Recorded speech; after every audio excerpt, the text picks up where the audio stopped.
Hi, my name is Paul Rudwick and I work for Clark County Public Works. Today, I'm going to be talking to you about a new stormwater program in the state of Washington called a transfer program. Now, when we're talking about transferring, what are we transferring? We're going to be transferring mitigation or protection from damage caused by development. And we're not going to be just transferring it from one site to another, but we're going to be moving it to the best and most efficient and prioritized place in a watershed. So again, we're transferring mitigation from one site to another and putting it in the best possible place for our watershed. Now, the goal of this is to restore our streams, and not just restore them, but restore them quickly. So again, what is mitigation? What is our goal here? Well, mitigation is trying to protect against the damage caused by development. Now, a forest and a parking lot act very different hydrologically, and they affect a stream and a watershed very differently. As you might guess, a forest is what we are trying to shoot for here. How do we protect against the damage caused by development? How do we mitigate for it? Well, in the state of Washington, by code, you're required to put in 3 types of stormwater controls. And these 3 controls together contribute and make up the mitigation formula, which is composed of low impact development, water quality, and flow control. So if you take these 3 different pieces of mitigation and you add them to your parking lot, you end up with the equivalent of a forest. The thinking is that a stream can't tell the difference between this and this. Now, this concept, some would argue with it. This is essentially what we're doing to try to protect our watersheds currently. So why do we even need to do mitigation? Well, if you know much about stream health, you know that anywhere where development has occurred, the streams and the watersheds are hammered. Our streams are flashy, habitat is poor, and they're polluted. But our main concern is that the streams don't support life. And the current solution to do this problem, which is that mitigation formula, or what we're going to call full mitigation, is to put the full mitigation or apply the mitigation formula all over the watershed with new development projects. We're essentially going to be putting in hydrologic forest sprinkled almost randomly wherever new development occurs throughout these watersheds. And essentially the concept is over a long period of time, if we put one here and all this development that's occurring, all these little hydrologic forests are going to lift and restore our watersheds slowly but surely, perhaps over decades, perhaps over hundreds of years, depending on the length of time it takes to develop sites. Now, this new transfer program says, what if we combined all this random sprinkling and put it in the place in the watershed that is most efficient? Instead of doing the fully mitigated site everywhere, which is doing the 3 types of mitigation to try and create a hydrologic forest, what if we put that mitigation in the best possible spot? And what if we took some of that mitigation and sprinkled it as what I'll be calling partial mitigation? Now, partial mitigation is essentially, instead of doing a super large flow control facility, a really large water quality facility, and a large low impact development facility, maybe taking half of it or a third of it and putting it on 3 different sites. And we'll get into why that might be a good idea later. Before I get into the details of the transfer program, I'm going to talk about 2 different groups that are very excited about the transfer program. The first group is called the anti-sprawl group. Now, the anti-sprawlers are mainly concerned with increasing density in our watersheds. Now, in this picture, we see 2 examples of sprawling development. We see a sprawling subdivision over here, and we see a sprawling office park over here. Now, the anti-sprawlers, their main goal is to try to turn this subdivision into something that has more density. And they want to see this kind of high-rise, kind of more high-rise residential in neighborhoods with more public space. And in their office parks, they essentially want to turn parking lots into more buildings. Now, one of the hiccups they've run into is this requirement to put in stormwater mitigation, which takes up space. So there probably is a stormwater piping system under this parking lot. You can't just put a building over that. And when you put a building, you can't just ignore the stormwater requirements, which typically take up space. So one of the main reasons the anti-sprawl group is really excited about it is because they have this problem of space. Now, there's been a connection between stormwater mitigation and sprawl for a long time, decades really. And this conversation has been going on for a long time, but it's been recently that it's come to Washington. Now, Washington's Growth Management Act, which plans for the growth of urban areas, it prohibits sprawl as one of its tenets. So these anti-sprawlers are saying, we need to change this, and it's already a law that we have to prohibit sprawl. So how can we do that? Now, the anti-sprawlers jumped on this language, and they formed a work group, which kind of developed into this new document called Building Cities in the Rain. And they're hoping to create a solution to their problem. Now, they're hoping that this transfer program will not only be helpful to stormwater mitigation and restoring watersheds, but they're actually mostly excited about it because it will help encourage infill development. And stormwater, they've determined, is a key hindrance to their infill development. They value space in such a way they want to push out stormwater mitigation from their sites, and they want their cities to become more and more dense. Now, the second group, which you are probably, if you're here today, you are probably in the second group, consists of planners, engineers, anyone who really wants to see our watersheds restored more efficiently and faster. And it kind of really gets to the core of why you're probably watching this presentation. How can I fix my watershed quickly? What are some tools? How can I prioritize areas that need the most help? Where do I get the most biological benefit or ecological benefit for each dollar that I spend? And this really gets to the heart of this partial mitigation versus full mitigation question. If we have a site that needs full mitigation, are we better off spending that money on partial mitigation on multiple sites versus full mitigation on one site? So let's look at an example to see if the low-hanging fruit group might be right. Now, in our example, we have two different sites. Site 1 in blue is a new development site. Site 2 is an adjacent site that was already developed before stormwater mitigation was required. So it currently has no stormwater controls.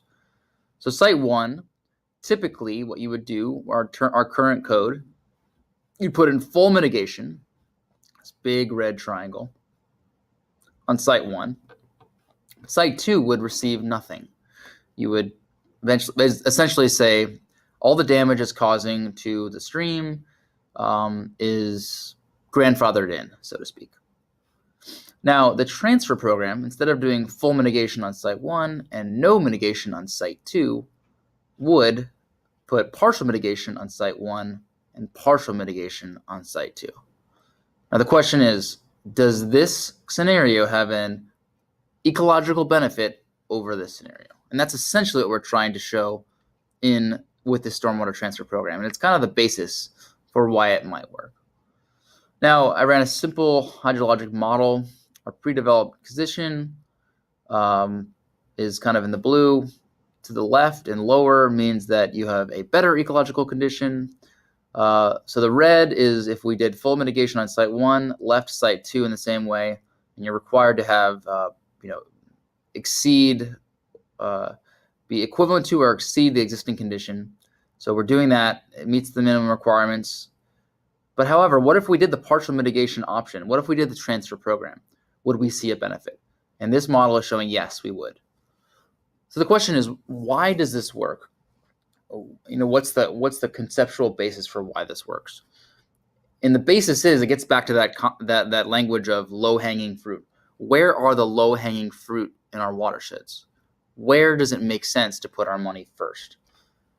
And really, having no mitigation on site 2 means that this is causing a lot of damage and it's totally uncontrolled. So site 2 being unmitigated is the low-hanging fruit in our watershed. The areas in our watersheds that are unmitigated are causing the most damage, and that's where our money should be put first. Even if we're not doing full mitigation on those sites, even if we're only doing partial mitigation, that is where the low-hanging fruit is. And that is essentially the concept of why the transfer program works from an efficiency standpoint. Now let's think of an analogy totally separate from stormwater. Imagine you have a transportation network with one big double-decker bus. This is essentially your full mitigation. You can only go to so many stops. It's limited by the time of the driver and whatnot. Now imagine you could, instead of doing full mitigation or one double-decker bus, you could split that into 2 single-decker buses. Now, not only are you going to have a lot more efficiency in your network, you're going to be able to send that to twice as many places as you could with the one double-decker bus. But imagine that you could have the one bus going to the same stops as the big bus. And then you could send this other bus to the most underserved areas in your transportation network. So instead of just having this second bus kind of going willy-nilly throughout your transportation network, you can actually direct it and send it and prioritize it to the areas that need it most.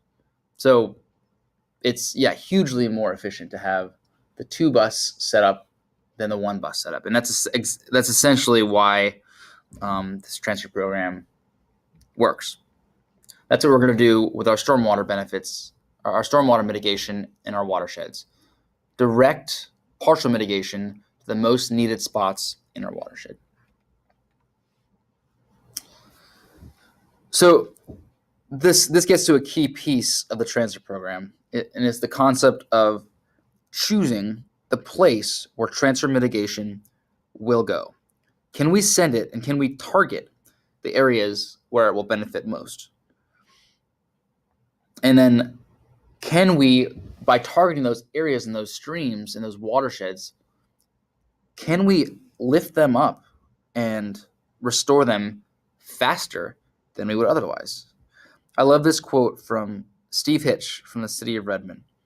In our current solution, mitigation is sprinkled throughout our watershed, almost randomly. Projects are chosen by the developer and not in places where mitigation is needed most. Oh, sorry, I didn't actually read the Steve Hitch's quote. Let me read it real quick. The old way of doing business, having developers decide where we should restore our streams, wasn't sufficient or isn't sufficient. And the city of Redmond actually got on board with this transfer program idea, and they've been using a bunch of the concepts themselves to try and restore their streams. And so in our current solution, we are not choosing stormwater benefits based on where they will have the most impact. Currently, they're mainly driven by new development projects. And a developer has a ton of other priorities, and stormwater is putting it in the most ecologically beneficial place in the watershed is definitely not one of them. So this new solution, instead of having developers choose where the mitigation goes, is chosen by stormwater planners. We can put them in high priority streams, and we can get faster restoration in those high priority streams. Okay, so this brings us to, and I've been hinting at it kind of this whole time, what exactly is this transfer program? Now, the program itself is a way to meet the Growth Management Act goals, so make those anti-sprawl group happy. But it's also a way to optimize and prioritize mitigation, to make the low-hanging fruit people happy, the planners and engineers and all of us people who want to see our watersheds restored. So we've been talking so far about those three types of mitigation: LID, water quality, and flow control. Now, ironically, the transfer program only allows for one of these three. It only allows for flow control. So what we're really talking about here is doing smaller flow control facilities on site and doing larger flow control facilities at targeted areas that are most beneficial in our watersheds here. So this is essentially our flow control facility. Imagine if this was half the size and we decided to build the other half and put it somewhere else in our watershed where we thought it was needed most. Now, this is a huge assumption in this concept. By only transferring one of these three, we're essentially saying that optimizing flow control throughout our watersheds will restore streams. Now, this concept is definitely a hotly debated concept, and I would be the first to say that I don't think that that is enough to restore a stream. If you only take one of these three mitigation techniques and you optimize it with all the money you have and you put it in the best spots, it's not going to be enough to restore the streams the way that we would like them to be, to bring fish back.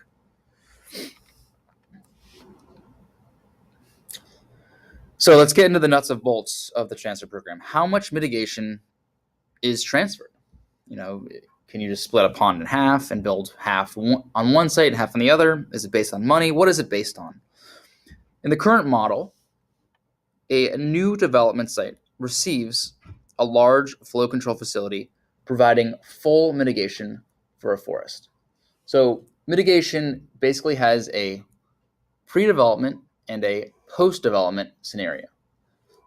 In the current model, your pre-development condition is always a forest.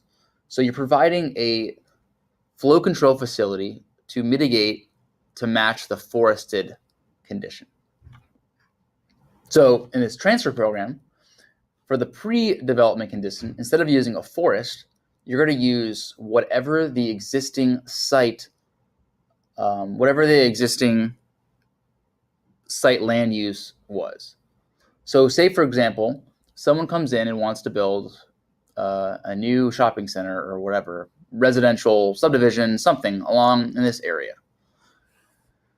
Now, in the current model, they'd have to mitigate to a forested condition. So they'd have to basically put in a flow control facility big enough to detain and manage the stormwater back to a forested condition.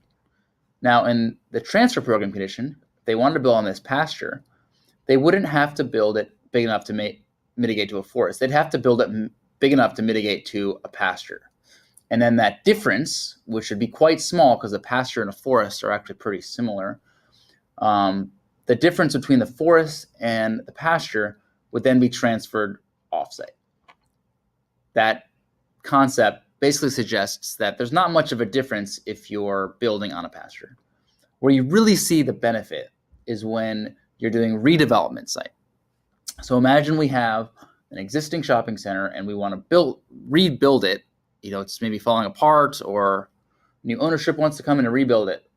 And in this scenario, we are now having to mitigate to the existing land use instead of the forest. So the existing land use is pretty much the same, it might even be the same as the current proposed land use.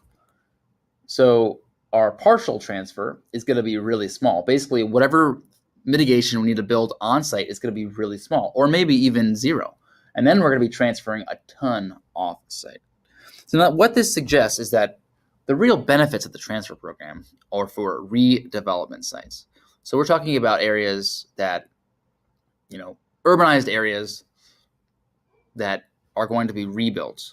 And again, this really gets to the heart of those anti-sprawlers. This is why they love this program so much, because it really encourages redeveloping sites and redeveloping in a way that is, you can provide infill, you can perhaps build it in a way that's more dense and less sprawl-oriented.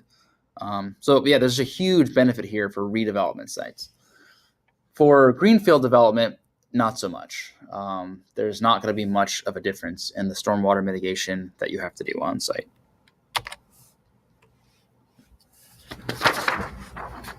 So another required piece of the transfer program is the prioritization piece.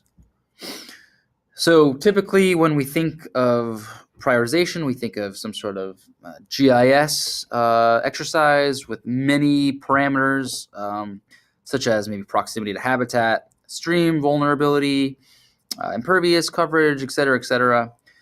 You're essentially optimizing for stream importance and degradation, and looking for where each of our dollars will be most effective.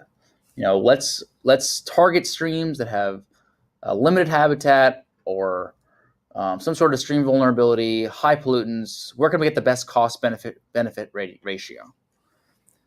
So this is kind of the traditional prioritization concept. Now, interestingly, within the transfer program, there's actually sort of a new way of thinking about prioritization. And it's not really new, so to speak, but it's being really encouraged in a way that is really interesting. I want to talk about it a little bit. And it basically gets to the point of using kind of more integrative approaches, such as the index of biotic integrity. So instead of kind of a multiple parameter approach, like habitat, stream vulnerability, imperviousness, all these kind of things that you'd have multiple data layers on top of multiple data layers. Instead of doing that, you can use this different approach, this IBI approach, index of biotic integrity. And this, essentially, the goal of this is to measure the health of a stream and determine it by the quantity and diversity of fish or bugs. Typically, it's usually bugs. So you essentially stick your stick and net into the water, count and look at the types of bugs or fish that are in your stream, and then you make a determination based on some calculations to determine how healthy it is, essentially. Now, does this concept actually make sense? Well, let's think about it another way. Imagine I have a glass of water, and I want to know if it's safe to drink. Now, as an engineer, you're probably going to want to know the pH, the concentration of pollutants, bacteria, etc. And that's definitely one way to determine if it's safe. Now, another way to determine whether it's safe or not is to just drink the water, or maybe give it to your friends to drink the water. And if people get sick or maybe even start to die, then the water isn't safe to drink. Now, this is kind of what we're doing with this IBI score. Instead of just measuring these pollutants and these concentrations, we're actually going to look at the health. Like, is it a healthy stream or not? Now we can kind of apply these different metrics, and we end up with kind of a range for 10 to 50, and there's different ranges. Now there's one that goes from 0 to 100. This is a classic one, the 10 to 50 range. 10 to 20 essentially is very poor. 38 to 50 is awesome, or can kind of support habitat, and that's kind of what we're shooting for. Can we get into this good range, or this good fair range?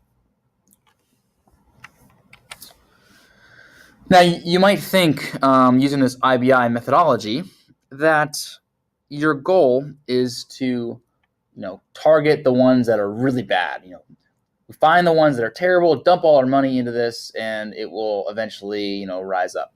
The problem is that it's very, very difficult to raise, the max points you can raise from one to the next. It takes a long time and a lot of money. So maybe to raise 10 points, I don't know how many millions of dollars that would be, but it would be really, really expensive. So imagine we find the stream that's, a 10 or 11, we dump all that money in, and now it's only up to a 20. It's still a poor stream. Can it support life? No, it's still pretty much toxic to fish. So the ideal solution, what we would probably be looking for from a dollars per benefit ratio would be, look, can we find one in the fair range or the good fair range?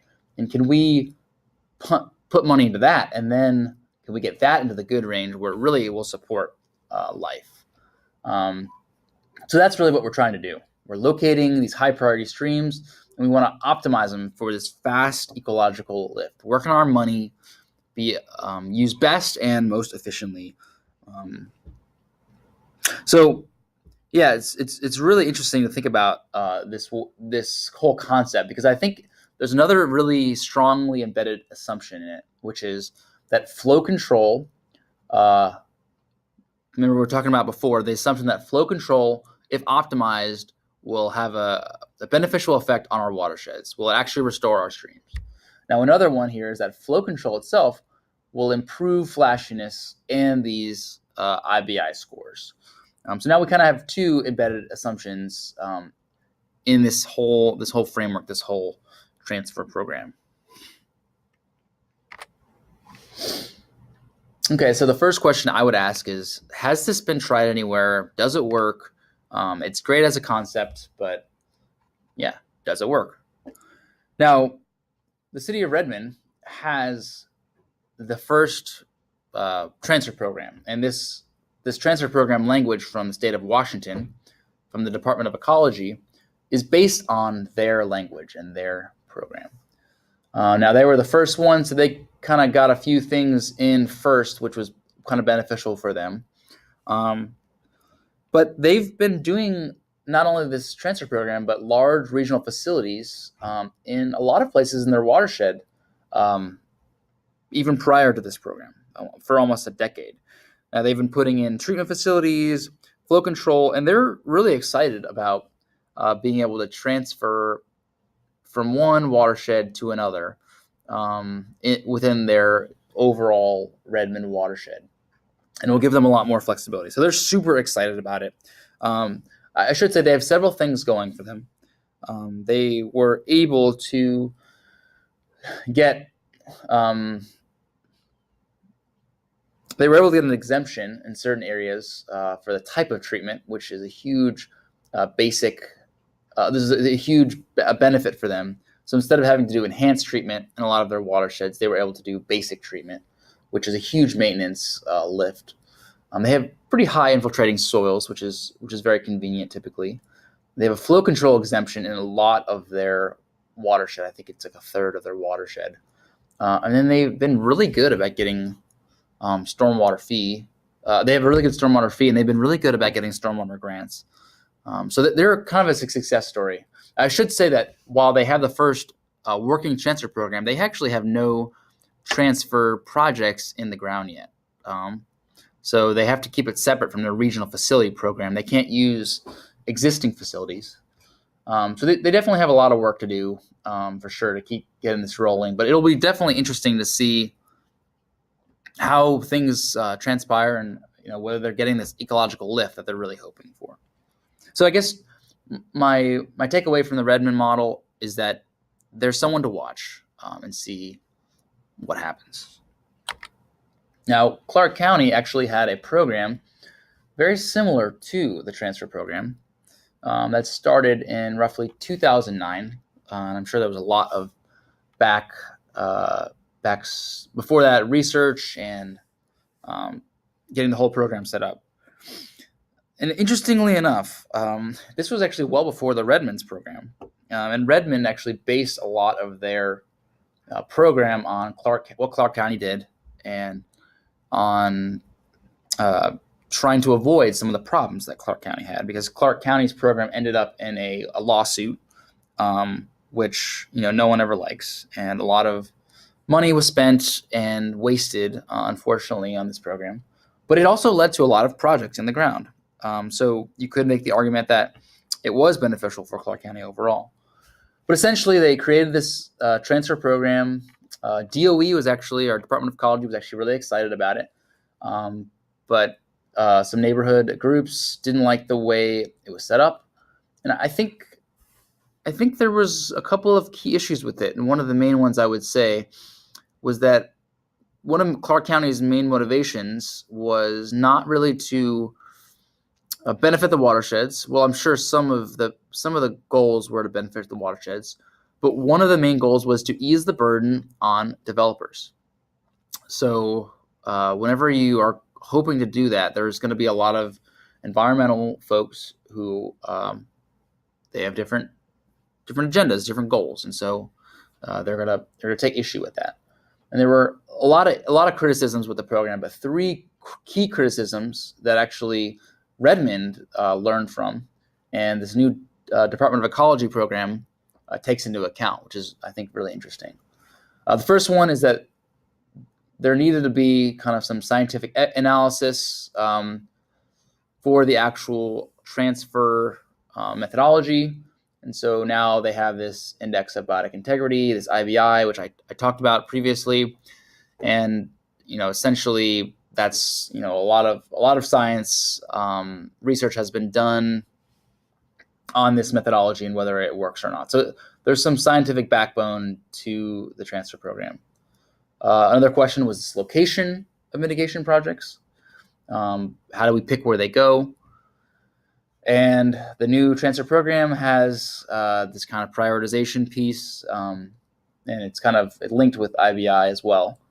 And then another one that was learned from was, most or pretty much all municipalities have a retrofit program where they basically try to fix existing problems in their watersheds.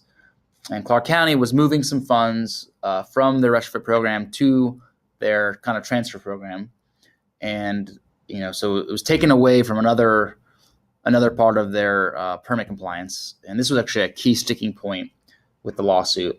And so that's not allowed anymore. So there's a bunch of things that that DOE learned from Clark County, that Redmond learned from Clark County, that they're not allowing in their transfer program. So I think sometimes, when someone does a new program, try something different, there's going to be lots of flaws with it. It's going to be a lot of things you can point out that are problematic. And I think in this case, Clark County had too many of those. But I think others saw that there was some benefits. DOE and Redmond saw that there were a lot of benefits, so they took those benefits and they kind of tweaked the program to make it work. Now, this new transfer program, is it legally defensible? There's a lot of environmental groups who have issues with parts of it or with a lot of it. The Rosemere Neighborhoods Association was the one who sued Clark County. This is a big question. What do current environmental groups think of the transfer program? Are they happy about it? Have they threatened litigation? And actually, they have. It's going to be really interesting to see if this program is legally defensible. And I think this has been a big goal with DOE was, can we get this program started without fearing litigation? It's a huge issue if it goes down, because a lot of energy, time, money needs to be invested to set up a program like this. Multiple years. You have to build projects, get public buy-in, get your counselors on board. It's a big project, and if it all comes tumbling down, it's a lot of wasted resources. Kind of like what happened to Clark County. We set up this program, ended in a lawsuit. There were tons of legal fees, tons of time and energy and stress, tons of a bad image for the county. So yeah, there's a lot of risk with that. So the real question, will it work? Should we do this? Should my county, should my city do this? And I think the first thing I would say is it's not a silver bullet. I think there's some good to it. There's some bad to it. There are many risks and costs. And at the end of the day, the main question is, if I did this and it didn't end in litigation and it worked out really well, if I optimize flow control my watershed with the resources that I have, would it fix my streams? And the answer is no, it won't. I think everyone who studies this stuff knows it's not going to fix our streams. But is it better than what we're currently doing? I think the answer to that is a big yes. Sprinkling full mitigation throughout our watersheds almost randomly based on development is not a good approach. If we could harness that money, spend it in an effective way, and perhaps even encourage redevelopment, I find myself agreeing with a lot of the stuff that anti-sprawlers talk about. If we could piggyback on some of that stuff and encourage redevelopment, encourage some of these falling apart sites that are very expensive to redevelop, but would be much cheaper or much easier without stormwater mitigation requirement, then yeah, that would be a huge benefit, I think, for cities and counties. I think as part of a comprehensive program, if you can use some of these techniques as part of your retrofit program, I think it could be hugely beneficial. And I think that it can help with stream lift. So yeah, I think it's a lot better than what we currently have. But it does not solve our problems. There's a lot more to the problems. So kind of look at the benefits and risks. Project funding, I think if you set up a program like this, you can get grant money better. It kind of helps to organize and coordinate your resources in a really effective way. There's economy of scale to be had. We're talking about building big regional facilities. When I say taking half of a pond and half of a stormwater flow control facility and moving it to another site, what I'm really saying is, 100 new developments go in 20 whatever year this year, and I'm taking half of all of them and I'm combining that into one large facility or multiple large facilities. So there's a huge economy of scale to be had in building large facilities. And I think, regional facilities are more efficient. They're easier to maintain. They're easier to control from a county perspective or from a city perspective. And they're kind of out of the way typically. You're not having to kind of put this on every site. And that gets to the redevelopment piece. It encourages the redevelopment. Space is more valued. There's just a lot of benefits to this program. From a risk perspective, there's some language in there about vesting. I talked about the legally defensible piece. If it all comes crashing down, it could be a big cost for you, as it was for Clark County. There was no vesting. So basically it says if new stormwater, this is actually something concerning. If there's a new stormwater permit and a new stormwater manual and they determine maybe those 3 types of mitigation aren't enough, maybe we need to have a 4th type of mitigation, that could potentially hurt you. Maybe they say that the flow control standard isn't stringent enough, between half the 2-year and between the half the 2-year and the 50-year. If they decide that they need to go up to the 100-year or down lower than that, or whatever they end up doing, they change that rule, then your old facilities might not be up to code. You might not be able to use them anymore. There's a sense in which you're kind of trying to lock yourself in for the current regulations, but the regulations are constantly changing in the field of stormwater. So this could potentially be something that could hurt you. And then time frame, it takes a long time to set up. I mean, we talked to Ecology. They said it would take like 2 to 3 years minimum, possibly more. And that's probably not even including building a facility. So it could be a long time before your program is set up. So at the end of the day, the density or the low-hanging fruit groups win. I think this is a real home run for the density folks, for the anti-sprawlers, the low-hanging fruit. There's definitely some benefits. Hopefully it can help create healthier streams. I think the main takeaway is that it's a push to prioritize your watersheds. And that's another thing that Ecology has really been pushing recently. And they're going to actually have they've been talking about including it in the next stormwater permit. I think that concept of just trying to spend your money most effectively is a great concept. If people can create good parameters, and I'm not someone who believes the IBI score is the answer to all life's problems, but I do think in tandem with these other metrics, it can be helpful. So hopefully people can use a lot of these tools and this way of thinking to benefit their retrofit programs. If they have the resources and time to set up a transfer program, it could be beneficial. But one other thing that I've actually been really thinking about with this program recently is just how catered it is to certain size municipalities. Because in reality, you need to have two things to make this program work. You need to have existing urbanized areas that need redevelopment or could use redevelopment. And you also need to have some streams that can be fixed. So think about a large city, like think about a Seattle, or, I guess that's pretty much the only city in Washington I can think of.